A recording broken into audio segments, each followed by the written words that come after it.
प्रचोदयात्। ॐ भूर्भुवः स्वः तत्सवितुर्वरेण्यं भर्गो देवस्य धीमहि धियो यो नः प्रचोदयात्।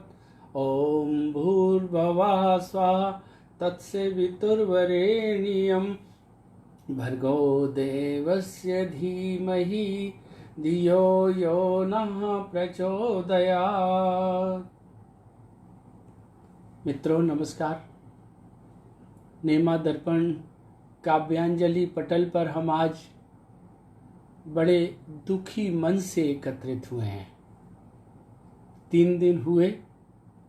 27 अगस्त को प्रतिष्ठित कवि और हम सबके प्यारे श्री प्रकाश प्रलय नहीं रहे। कल मेघ वाले संतोष भैया कह रहे थे कि प्रकाश हमारी मित्र मंडली में सबसे छोटा था, लेकिन विडंबना देखिए, वो सबसे पहले हमें छोड़ के जा रहा है, चला गया है। प्रकाश एक बेहतरीन इंसान, साहित्य की शान,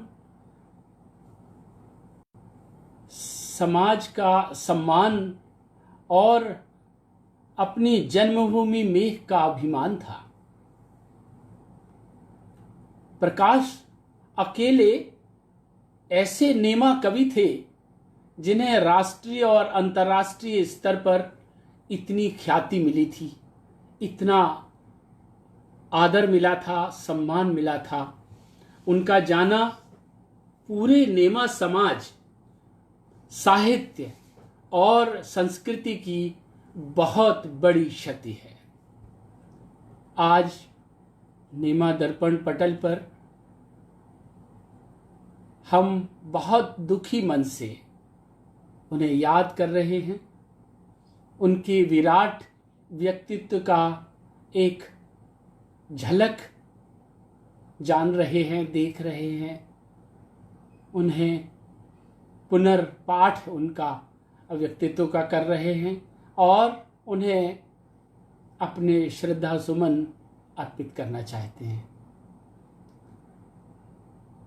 प्रकाश को कौन नहीं जानता हमारे सभी मित्रों में। प्रकाश प्रलय का जन्म 18 जनवरी 1952 में नरसिंहपुर जिले के मेख गांव के प्रतिष्ठित परिवार नन्ही बाखर में हुआ था। उनके पिता गांव के सरपंच थे, बहुत सालों तक रहे और बड़े प्रेम से मंत्री जी के नाम से मशहूर थे। उन्हें छोटे से बड़ा सभी मंत्री जी कहा करते थे। बचपन से प्रकाश गांव में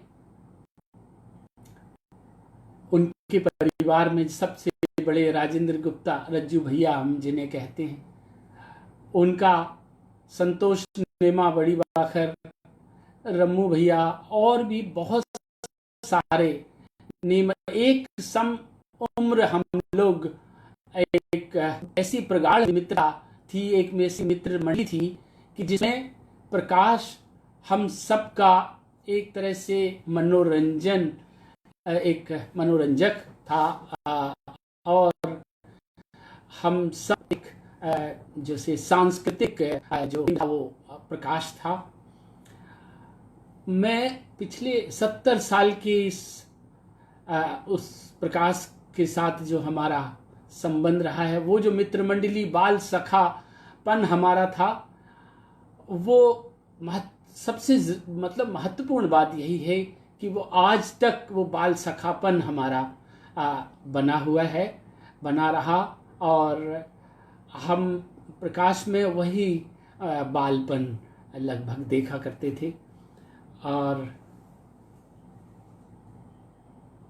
प्रकाश में जो हमने पाया था कि वो बचपन से ही एक व्यंग्यकार था, नैसर्गिक व्यंग्यकार था। उसमें जो गुण थे, विद्यमान थे, वो बिल्कुल कवि और एक ऐसे व्यक्ति के थे जो किसी और के सानिध्य में आके उन्हें प्रसन्न कर देता था। भगवान ने उसे धरती पर शायद कभी बनाकर ही भेजा था, वो यहाँ बना नहीं था। वो जिस पहले दिन से आखिरी दिन तक वो बिल्कुल वैसा ही रहा जैसा उसका स्वभाव था। कहने का अर्थ ये है कि एक मौलिक कवि था, एक सच्चा कवि था, एक जिसे हम कहते हैं कि कवि जो होते हैं वो जो कृत्रिम होते हैं, जो ओढ़ते हैं कविता को, वो वैसा नहीं था। वो बिल्कुल आपाद मस्तक एक कवित्व उसके भीतर था। ये बहुत बड़ी बात है। हमारे भीतर एक संपूर्ण कवि होना बहुत कठिन होता है, उसमें था। और वो बहुत इंटेलिजेंट था, बहुत मेधावी छात्र था, बचपन से बहुत पढ़ने वाला विद्यार्थी था। कॉलेज के में उसका जब एडमिशन हुआ और वो चूँकि मैट्रिक में फर्स्ट आया था, तो उस कारण उसका टेलीकम्युनिकेशन में वो नौकरी मिल गई और फिर वो सबके कहने पर आगे वो कॉलेज की पढ़ाई नहीं कर पाया था। बीच में उसे 2 वर्ष के बाद छोड़नी पड़ी थी। यहाँ वहाँ थोड़ी नौकरी का प्रारंभिक जो स्थिति देखने के बाद प्रकाश कटनी आ गए और कटनी में उनके भीतर का जो कवि उन्हें अधिक देर तक यहाँ वहाँ घूमने के लिए नहीं लगाना चाहता, तो स्थिर होकर और वो कर रहे थे कि एक जगह रहें और कुछ साहित्यिक करें, और वहाँ बस गए। साहित्य की, समाज की, संस्थाओं की वो सेवा करते रहे। अपनी काव्य सर्जना में वो पूरी तौर पर और जुट गए।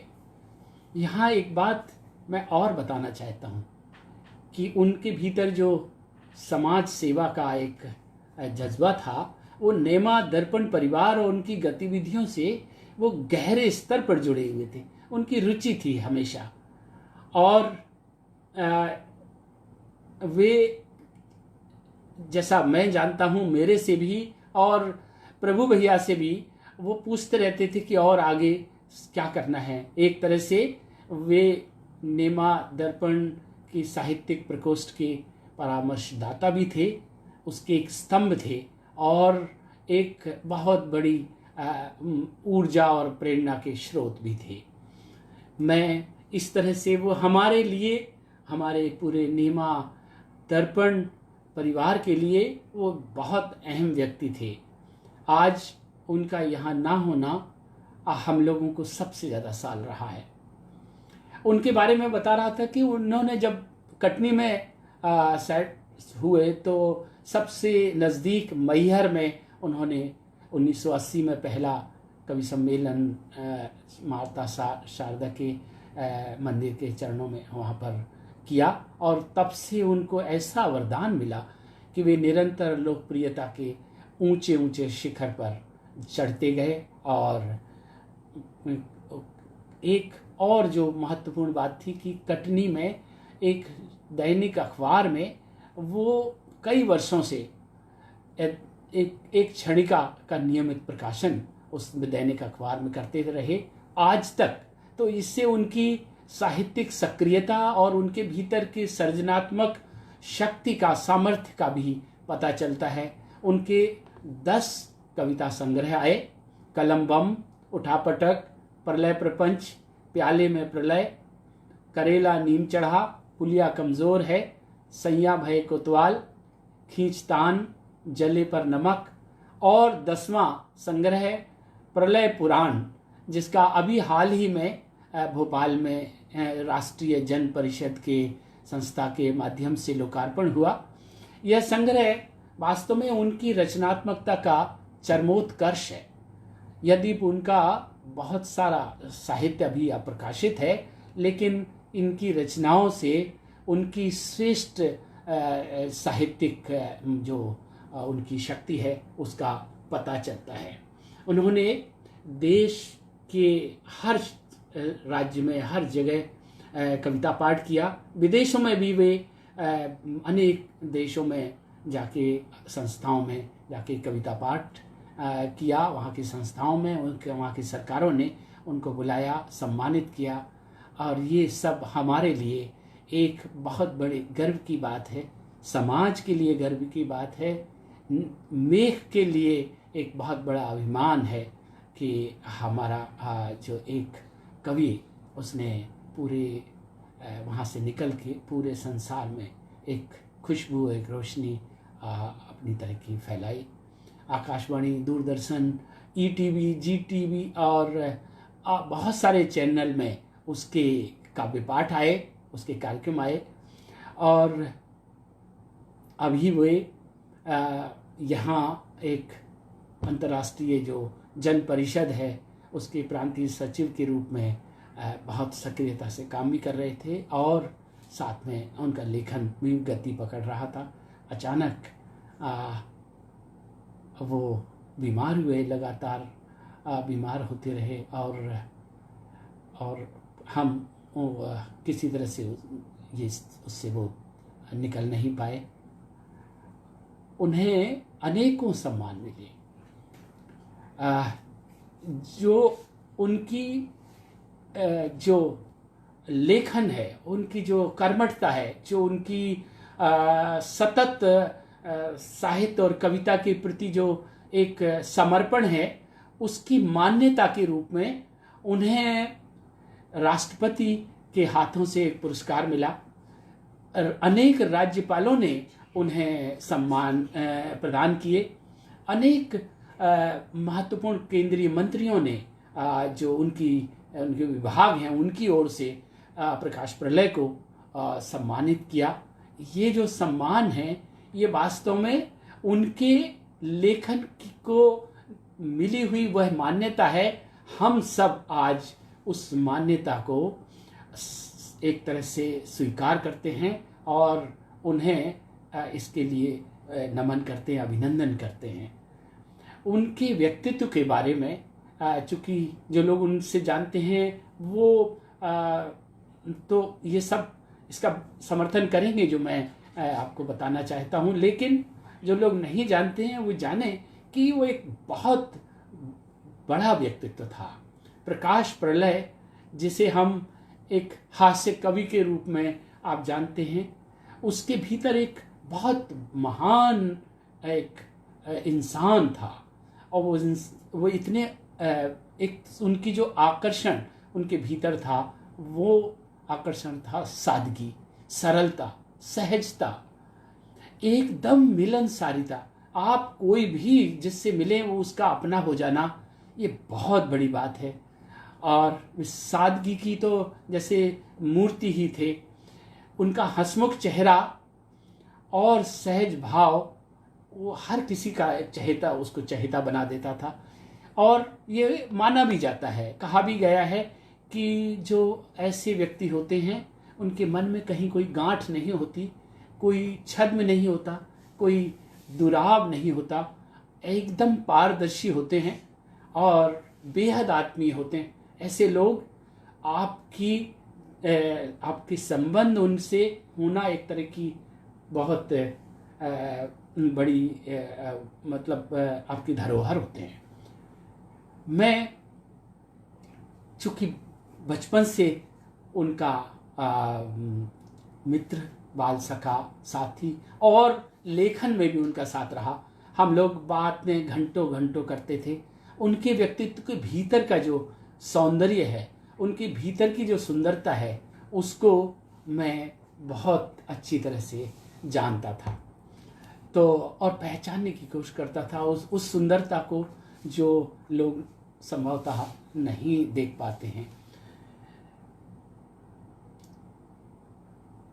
ये जो बहुत सारे इतना जो एक प्रतियोगिता साहित्य में चल रही है, मार काट हो रही है, उसके बीच में भी उन्होंने अपनी जो जगह बनाई थी, वो उनके जो कमाल का अपनापन था उनमें, वो जो एक व्यवहार में एक बेहद घुलनशीलता थी, ये उनकी बहुत बड़ी सुंदरता थी। ऐसे व्यक्ति हमें बहुत मुश्किल से बिरले ही होते हैं। ये तो मेरी बात हुई। जो पूरे साहित्य के लोगों ने और उनके आसपास के जो बहुत बड़े बड़े लोगों ने उनके बारे में कुछ कहा है, और वो बहुत कहा है, बहुत। मैं तो देख के और पढ़ के दंग रह गया, लेकिन उसमें से आपको 2-4 वानगी देता हूँ जो हिंदी साहित्य की व्यंग के पितामह, भीष्म पितामह माने जाते हैं। हरिशंकर परसाई जी, उन्होंने प्रकाश प्रलय के बारे में कहा है कि प्रलय में सामाजिक चेतना बखूबी है और वे सामाजिक राजनीतिक क्षेत्र में व्याप्त प्रवृत्तियों पर व्यंग करते हैं जो जनमानस को बातें जो कुरेदती हैं, और उन पर जब कवि की दृष्टि जाती है तो वह सीधे सादे शब्दों में उससे प्रतिक्रिया देता है। जो सामान्य आदमी है, आम आदमी की बात होती है, वे वही करते हैं। और इस तरह से प्रकाश समाज के भावना, जन भावना के बेहद करीब रहते हैं, बेहद नज़दीक से समाज को जानते और उनकी बातें करते हैं। ये बात परसाई जी ने कही है। ये बहुत बड़ी परख है और उनके भीतर का ये सच है। डॉक्टर शेरजंग गर्ग व्यंग सम्राट रहे हैं, व्यंग के बहुत बड़े पुरोधा थे, अब नहीं है, लेकिन प्रकाश प्रलय जी पर उन्होंने बहुत बड़ी टीका लिखी है। प्रकाश प्रलय छोटी छोटी हंसिकाएं या छड़का नुमा कविताओं के जरिए अपनी बात कहना जानते हैं। किसी एक विसंगति को उठाकर उसे ऐसे बिंदु पर पटक देते हैं जहां गुदगुदी पैदा होती है और आह तथा वाह का रंग जमता है। वे जन भावना को जन भाषा में व्यक्त करने को उत्सुक रहते हैं। उनके परम मित्र और बड़े भाई जैसे पंडित सुरेश नीरव का सब जानते हैं, उनका साथ रहा है। उन्होंने प्रलय पुराण संग्रह में आशीर्वाद शीर्षक देते हुए उनकी छड़िकाओं पर लिखा है कि सच है प्रकाश प्रलय की छड़िकाएं देखन में छोटी लगे, घाव करें गंभीर वाली तासीर की ऐसी धर्मांतक, कर्मांतक और मर्मांतक छड़िकाएं हैं जो छड़काएं होने के बावजूद क्षणिक नहीं हैं, बहुत देर तक आपके पास गूंजती रहती हैं, आपके पास ठहर जाती हैं आके। आप सब जानते हैं शरद यादव जी को, केंद्रीय मंत्री भी रहे हैं और प्रकांड हमारे क्षेत्र के एक बहुत गहरे आत्मीय नेता रहे एक ज़माने में। वो उन्होंने कहा है प्रकाश प्रलय की कविताएं मस्तिष्क को झंकृत करने वाली हैं। और एक दैनिक हिंदुस्तान दिल्ली ने जब उनकी पहली किताब कलम बम पर समीक्षा छापी थी, तब उसमें उन्होंने अंत में एक क्षणिका लिख के भी समीक्षा की थी। क्षणिका में समीक्षा थी कि समाज जिन विसंगतियों का रोगी है वह बीमारी अब सिर्फ कलम बम से दूर होगी।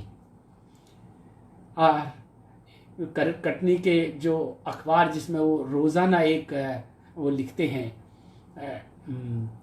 एक क्षणिका, उस क्षणिका के उस अखबार के संपादक हैं भाई कन्हैयालाल गौड़ जी। उन्होंने लिखा है प्रकाश प्रलय की कविताओं में व्यवस्था बदलाव के लिए प्रतिबद्धता है। पिछले हिंदी दिवस पर नेमा दर्पण के संचालक भाई प्रभु नारायण नेमा जी ने प्रकाश प्रलय जी के बारे में एक संदेश उनको दिया था। वो संदेश में जो उनकी रचनाओं, उनके साहित्य लेखन के प्रति जो उनकी दृष्टि थी वो आप सुनिए। बहुत अच्छी गहरी गंभीर पड़ताल की है उन्होंने। प्रकाश प्रलय जी का व्यंग श्रोता पाठक की चेतना को झकझोर देता है।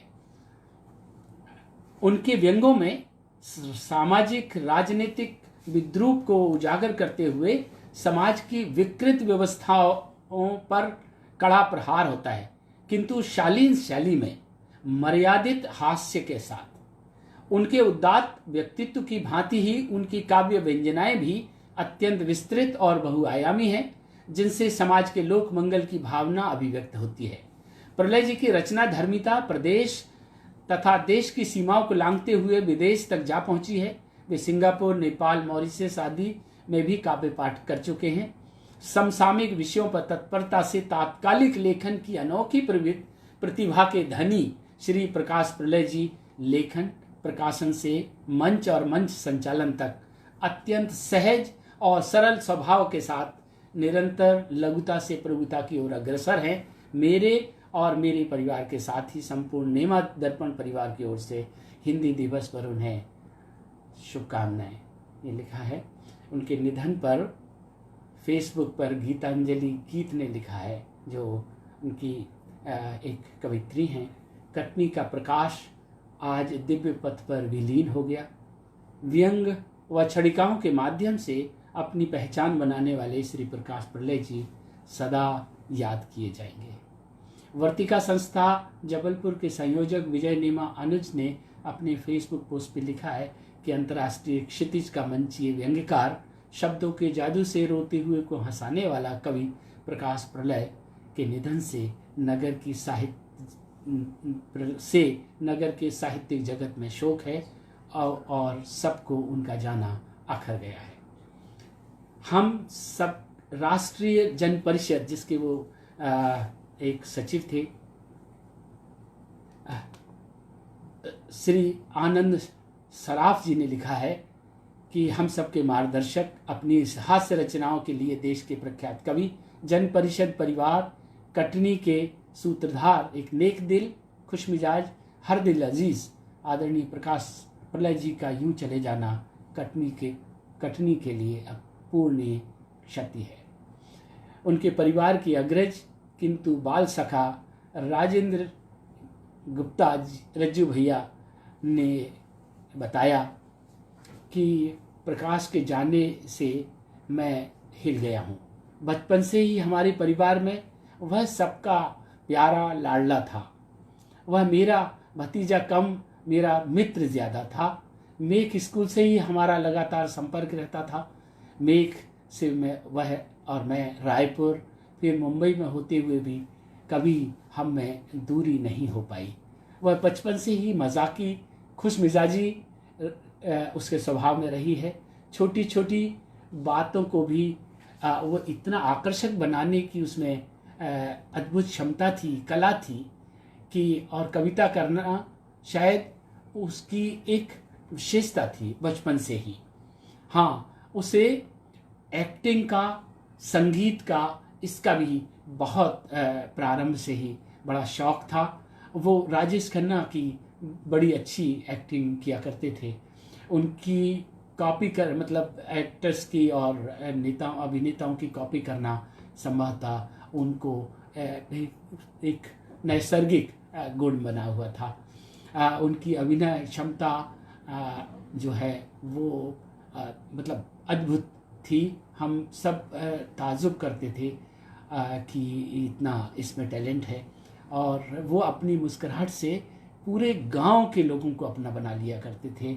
और लोग कितने भी तनाव और उसमें रहें, उनके पास आते से ही लगभग सहज होते थे।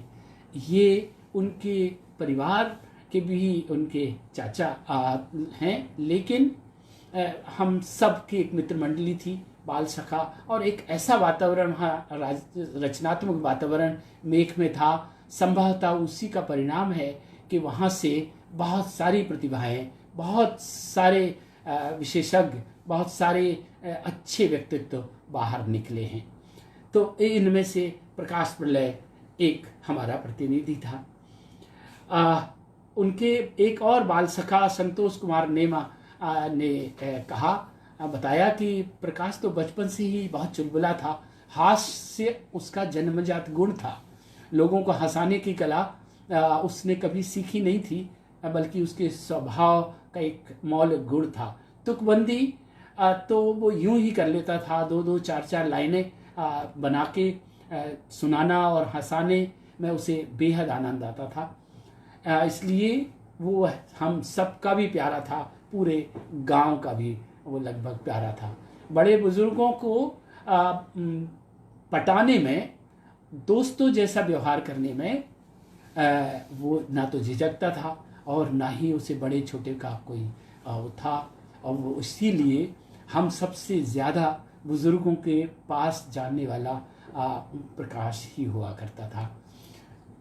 उसने संगीत और नाटक, उस समय वो हारमोनियम और दूसरे वाद्य यंत्र भी बजाने का प्रयास हमेशा किया करता था, जो हमने देखा है। हमें सब ये विचित्र लगता था। प्रकाश का जाना, संतोष कह रहे हैं, हमारे बचपन की यादों का एक जीवंत पक्ष का विदा हो जाना है, हमारे लिए एक बहुत बड़ी व्यक्तिगत क्षति है। वास्तव में मैं समझता हूँ कि प्रकाश का व्यंग हास्य से भीगा हुआ रहता था। लेकिन जो प्रभु नारायण जी ने ठीक कहा कि उनका हास्य कभी भी अमर्यादित नहीं हुआ, कभी भी किसी लेखन में इनडिसिप्लिन नहीं है। वे यह भली भांति जानते थे कि कविता में हास्य की मात्रा कितनी और कितनी होनी चाहिए और कितनी कहाँ पर उसकी सीमा है। व्यंग का जहाँ प्रभाव नष्ट हो जाए वहाँ तक वे नहीं जाते थे। इसलिए उन्होंने व्यंग को जनभाषा और रोचक और मनोरंजन पूर्ण बनाए रखना ज़्यादा बेहतर समझा था। इसके जरिए वे समाज में फैली विकृतियों और विसंगतियों का निरंतर उद्घाटन करते रहते थे।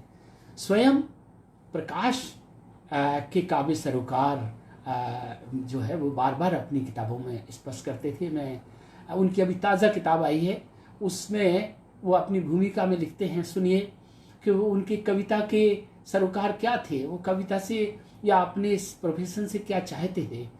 कहते हैं, मौजूदा हालात को देखते हुए आपाधापी एवं तनाव भरी जिंदगी में एक पल भी किसी के चेहरे पर मुस्कुराहट उभार सकूं, यही मेरे कवि कर्म की अभिलाषा है। कितना महत्वपूर्ण वाक्य है। मौजूदा हालात को देखते हुए आपाधापी एवं तनाव भरी जिंदगी में एक पल भी किसी के चेहरे पर मुस्कुराहट उभार सकूं, यही मेरे कवि कर्म की अभिलाषा है। साहित्य सर्जना का उद्देश्य एक सहज किंतु उत्कर्षमय समाज का निर्माण करना है। जहाँ कहीं मुझे राजनीतिक सामाजिक विद्रूपता दिखती है, वहाँ मेरी दृष्टि स्वाभाविक रूप से रुक जाती है तथा माँ वीणा पाणी की असीम अनुकंपा से उन विसंगतियों पर कलम स्वयं चल पड़ती है। वास्तव में वे हास्य और विनोद के कवि थे। वे अवसाद के अंधेरे के बीच एक उजली लकीर खींचते चलते थे। उनका अपना शैली वैशिष्ट था। वे इसी विनोद प्रियता के लिए जाने जाते थे, यही उनकी पहचान थी। महत्वपूर्ण बात यह है कि वे जीवन पर्यंत पूर्णतः हास्य व्यंग्य को समर्पित रहे, प्रतिबद्ध रहे। मैंने एक उनका साक्षात्कार लिया था, वो मेरे पास है। यहाँ वो अक्सर मेरे घर आते थे, तो मैंने कहा कि मैं आज तुम्हारा एक रात भर इंटरव्यू ले लूँ। तो पूरी रात हम चाय पीते रहे और पूरी रात उनका एक इंटरव्यू लिया। मैंने अनेक विषयों पर उनसे बातें की, बेबाक बात की। तो मैंने उनसे पूछा कि आपने केवल व्यंग्य की यह शैली क्यों चुनी? आप कविताएं लिख सकते थे, गज़लें लिख सकते थे, दोहे लिख सकते थे, कहानियाँ लिख सकते थे, उपन्यास लिख सकते थे। आप में इतनी क्षमता थी, अब है, शब्द की सामर्थ्य आप में थी, लेकिन आपने ये हास्य व्यंग्य को क्यों चुना? तब उन्होंने जो क्या जवाब दिया था, मैं आपके सामने वो ज़रूर रखना चाहता हूँ। उन्होंने कहा था कि व्यंग्य कविता की सर्वाधिक सामर्थ्यवान विधा है।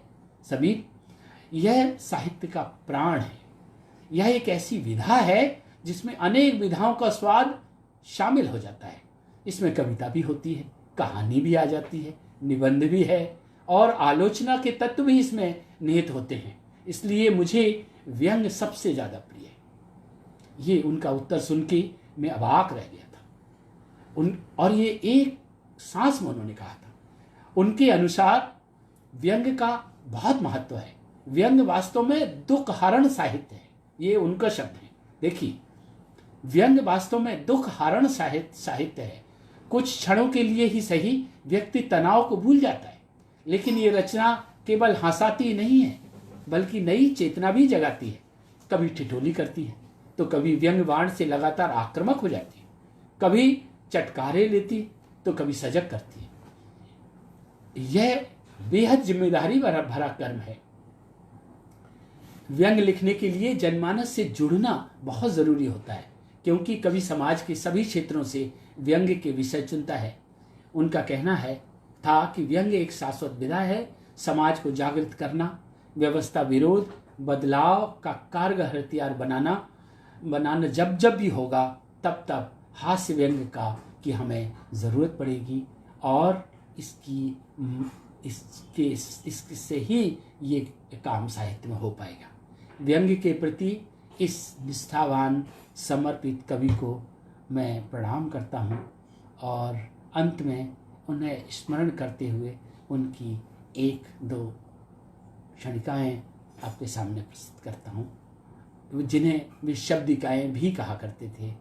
हम कबीर के वंशज, हम तुलसी के जाए, हम कबीर के वंशज, हम तुलसी के जाए, जितनी खुशियाँ बांटी हमने उतने आंसू पाए। और एक अंतिम शब्दिका, जिसने मुस्कुराते मुस्कुराते हर पल अपने आप को समर्पित किया, जिसने मुस्कुराते मुस्कुराते हर पल अपने आप को समर्पित किया, उसने जीवन मृत्यु का शाश्वत सत्य समझ लिया। उसने जीवन मृत्यु का शाश्वत सत्य समझ लिया। इस शाश्वत सत्य में विलीन हमारे अजीज प्रकाश प्रलय जी को मैं नेमा दर्पण परिवार से जुड़े प्रत्येक सदस्य की ओर से विनम्र श्रद्धांजलि अर्पित करता हूँ, और ईश्वर से प्रार्थना करता हूँ कि वे उन्हें अपने चरणों में स्थान दें। ओम शांति शांति शांति।